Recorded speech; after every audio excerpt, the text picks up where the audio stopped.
दोस्तों, क्या आपने कभी सोचा है कि महाभारत के सबसे शक्तिशाली योद्धाओं में से एक घटोत्कच आखिर कैसे मारा गया था? जब उसकी राक्षसी माया के सामने पूरी कौरव सेना कांप रही थी, जब द्रोण, अश्वत्थामा और कृपाचार्य जैसे महारथी भी उसे रोकने में असफल हो रहे थे, तब आखिर ऐसा कौन था जिसके पास घटोत्कच की मृत्यु का उपाय मौजूद था? क्या वह उपाय दुर्योधन के पास था? क्या गुरु द्रोणाचार्य कोई रहस्य जानते थे, या फिर उस उपाय का अधिकार केवल एक ऐसे योद्धा के पास था जिसने उसे प्रयोग करने के बाद अपनी सबसे बड़ी विजय की आशा हमेशा के लिए खो दी? महाभारत की यह घटना केवल एक योद्धा की मृत्यु की कहानी नहीं है, बल्कि त्याग, मित्रता, बलिदान और भाग्य के उस अद्भुत रहस्य की कथा है जिसने पूरे युद्ध का परिणाम बदल दिया। आइए जानते हैं कि घटोत्कच की मृत्यु का उपाय किसके पास था और उसके बलिदान ने पांडवों की विजय का मार्ग कैसे प्रशस्त किया। महाभारत का युद्ध अपने 14वें दिन में प्रवेश कर चुका था। दिन भर का भीषण युद्ध समाप्त होने का नाम नहीं ले रहा था। सूर्य अस्त हो चुका था, लेकिन युद्ध जारी था। रात का अंधेरा पूरे कुरुक्षेत्र पर छा गया था। उस समय युद्ध भूमि का दृश्य अत्यंत भयावह था। चारों ओर टूटे हुए रथ पड़े थे, घायल घोड़े इधर उधर भाग रहे थे और हजारों सैनिक अपने प्राणों के लिए संघर्ष कर रहे थे। इसी समय युद्ध भूमि में उतरा भीम का वीर पुत्र घटोत्कच। उसकी माता हिडिंबा राक्षस कुल की थी, इसलिए उसे रात्रि के समय असाधारण शक्तियां प्राप्त हो जाती थी। जैसे जैसे रात गहरी होती थी, उसकी शक्ति कई गुना बढ़ जाती थी। यही कारण था कि उस रात वह कौरव सेना के लिए सबसे बड़ा संकट बन गया। घटोत्कच ने अपना विशाल राक्षसी रूप धारण कर लिया। उसका शरीर पर्वत के समान विशाल दिखाई दे रहा था। उसकी आंखें अग्नि की तरह चमक रही थी। उसकी गर्जना सुनकर बड़े बड़े योद्धाओं के हृदय कांप उठते थे। वह कभी आकाश में उड़ता, कभी अचानक अदृश्य हो जाता और फिर अचानक प्रकट होकर शत्रुओं पर टूट पड़ता। उसकी माया इतनी भयंकर थी कि कौरव सेना में हाहाकार मच गया। वह अपनी विशाल गदा घुमाता और एक ही प्रहार में सैकड़ों सैन्यों को धराशायी कर देता। कभी वह आकाश में विशाल शिलाओं की वर्षा करता, तो कभी अपनी राक्षसी शक्ति से शत्रुओं को भयभीत कर देता। कौरव सेना के सैनिक भय से इधर उधर भागने लगे। दुर्योधन यह सब देखकर अत्यंत चिंतित हो उठा। उसने गुरु द्रोणाचार्य के पास जाकर पूछा कि इस राक्षस का अंत कैसे किया जाए। द्रोणाचार्य ने गंभीर स्वर में कहा कि घटोत्कच कोई साधारण योद्धा नहीं है। रात्रि के समय उसकी शक्ति कई गुना बढ़ जाती है। उसे पराजित करने के लिए किसी दिव्यास्त्र की आवश्यकता होगी। दुर्योधन तुरंत कर्ण के पास पहुंचा। उसे पता था कि कर्ण के पास इंद्र द्वारा दी गई वासवी शक्ति है, जो संसार के सबसे शक्तिशाली अस्त्रों में से एक थी। दुर्योधन ने कर्ण से कहा कि यदि आज इस शक्ति का प्रयोग नहीं किया गया तो घटोत्कच पूरी कौरव सेना का विनाश कर देगा। कर्ण कुछ क्षण मौन रहा। वह जानता था कि दुर्योधन सही कह रहा है, लेकिन वह यह भी जानता था कि वासवी शक्ति केवल एक बार प्रयोग की जा सकती है। उसने एक अस्त्र केवल अर्जुन के वध के लिए सुरक्षित रखा था। वर्षों से वह उसी अवसर की प्रतीक्षा कर रहा था जब अर्जुन उसके सामने आए और वह उस दिव्य शक्ति से उसका अंत कर दे। कर्ण ने दुर्योधन से कहा कि यह शक्ति अर्जुन के लिए सुरक्षित है।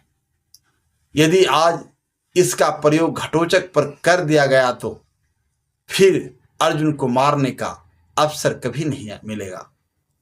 लेकिन दुर्योधन की चिंता बढ़ती जा रही थी। उसने युद्ध भूमि की ओर संकेत करते हुए कहा कि यदि आज सेना की नष्ट हो गई तो कल अर्जुन को मारकर भी क्या लाभ होगा। घटोत्कच लगातार कौरव सेना का विनाश कर रहा था। उसकी माया के सामने बड़े बड़े महारथी भी असहाय दिखाई दे रहे थे। दुर्योधन ने भावुक होकर कर्ण से कहा कि यदि अर्जुन उसके लिए अपने मित्र दुर्योधन से अधिक महत्वपूर्ण है तो वह उसे मित्रता के बंधन से मुक्त करता है। अपने प्रिय मित्र के मुंह से यह बात सुनकर कर्ण का हृदय द्रवित हो उठा। उसकी आंखों में नमी आ गई। उसने अपने जीवन में जो सम्मान पाया था उसमें दुर्योधन का सबसे बड़ा योगदान था। वह अपने मित्र को निराश नहीं कर सकता था। अंततः कर्ण ने एक कठिन निर्णय लिया। उसके निश्चित किया गया कि वह वास्तविक शक्ति का प्रयोग घटोत्कच पर करेगा। यह निर्णय उसके लिए अत्यंत पीड़ादायक था, क्योंकि वह जानता था कि इसके बाद अर्जुन को मारने की उससे सबसे बड़ी आशा समाप्त हो जाएगी। उधर घटोत्कच का पराक्रम लगातार बढ़ता जा रहा था। वह विशाल रूप धारण करके कौरव सेना को रौंद रहा था। उसकी गर्जना से पूरा युद्ध क्षेत्र कांप रहा था। कौरव सैनिकों के मन में भय इतना बढ़ चुका था कि वे युद्ध करने के बजाय अपने प्राण बचाने की सोचने लगे थे। तभी कर्ण ने इंद्र की दी हुई वास्तविक शक्ति का आहन किया। वह दिव्य अस्त्र तेजस्वी प्रकाश से चमक उठा। उसकी आभा देखकर सभी योद्धा समझ गए कि कोई असाधारण घटना होने वाली है। कर्ण ने पूरी शक्ति के साथ वह अस्त्र घटोत्कच की ओर छोड़ दिया। वास्तविक शक्ति बिजली की गति से आकाश को चीरती हुई घटोत्कच की ओर बढ़ी। घटोत्कच ने उस दिव्य अस्त्र को अपनी ओर आते देखा। वह समझ गया कि अब उसका अंतिम समय निकट है, लेकिन उसने भयभीत होने के बजाय अपनी बुद्धि और वीरता का परिचय दिया। उसने सोचा कि यदि उसे मरना ही है तो वह मरकर भी पांडवों की सहायता करेगा। उसने अपने शरीर को और अधिक विशाल कर लिया। उसका आकार इतना बड़ा हो गया कि वह किसी पर्वत जैसा दिखाई देने लगा। अगले ही क्षण वास्तविक शक्ति उसके बस स्थल में आकर लगी। भयंकर विस्फोट हुआ। पूरा युद्ध क्षेत्र कांप उठा। घटोत्कच ने अंतिम बार भगवान श्री कृष्ण को स्मरण किया और वीर गति को प्राप्त हुआ। लेकिन मरने से पहले उसने जो किया, उसने कौरव सेना को भारी क्षति पहुंचाई। उसका विशाल शरीर धरती पर गिरा और उसके नीचे हजारों कौरव सैनिक दबकर मारे गए। चारों ओर हाहाकार मच गया। भीम ने जब अपने पुत्र को धरती पर गिरते देखा तो उनका हृदय टूट गया। उनकी आंखों में आंसू बहने लगे।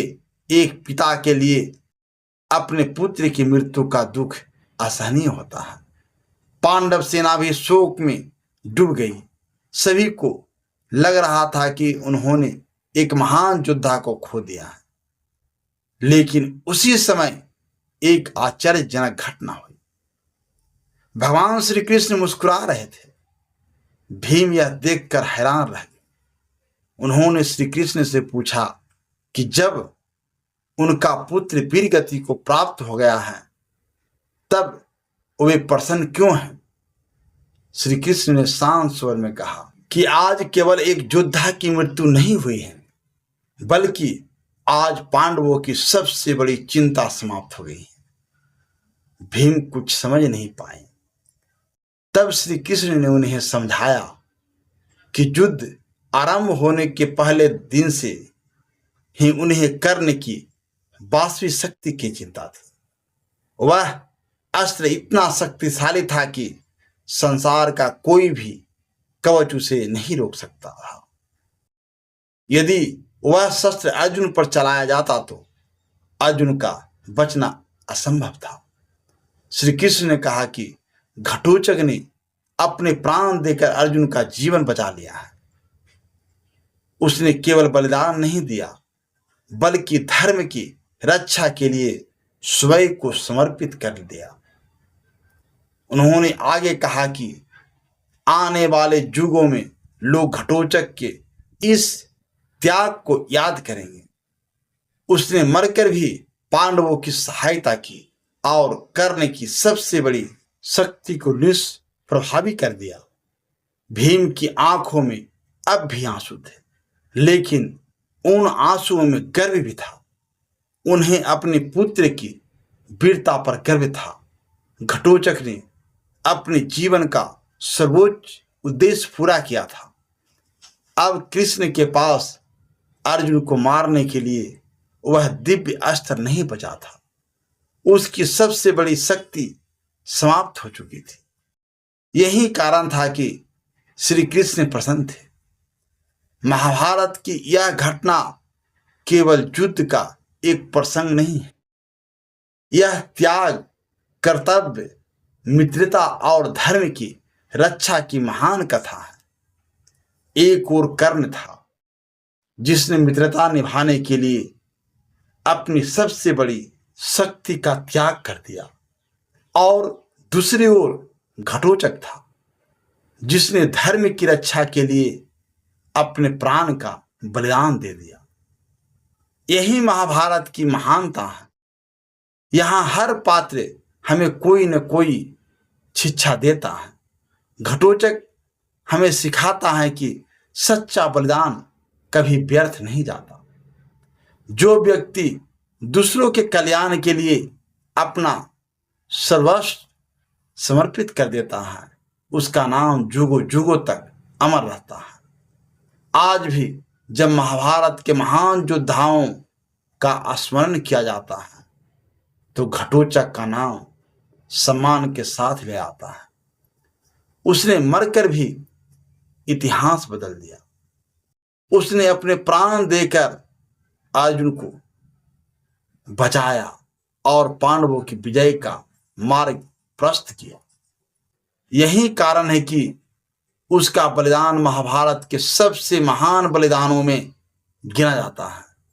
उसकी वीरता, त्याग और परामर्थ की भावना सदियों तक लोगों को प्रेरणा देती रहेगी।